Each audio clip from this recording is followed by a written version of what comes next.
আসসালামু আলাইকুম রহমতুল্লাহ বারাকাতু। বন্ধুরা সকলে কেমন আছেন? আশা করি আল্লাহর অশেষ মেহেরবানিতে আপনারা সকলে ভালো আছেন। আলহামদুলিল্লাহ আলহামদুলিল্লাহ আলহামদুলিল্লাহ।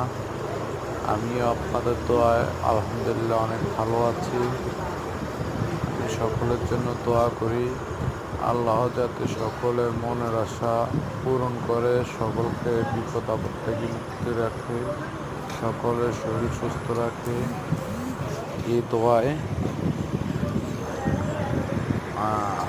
14 গ্রাম আসলাম কাবাব হাউসে, এসে দেখলাম অনেক সুন্দর একটি ভিউ। আসলে সে জায়গায় এসে আপনাদেরকে শেয়ার করলাম ভিডিওটি। দেখুন পালকিটা খুব সুন্দর একটা পালকির সামনে আমি। তো সকলের ভিডিওটা দেখে কমেন্টস করবেন, কেমন হলো ভিডিওটা জানাবেন। আসসালামু আলাইকুম রহমতুল্লাহ বারাকাতুহু।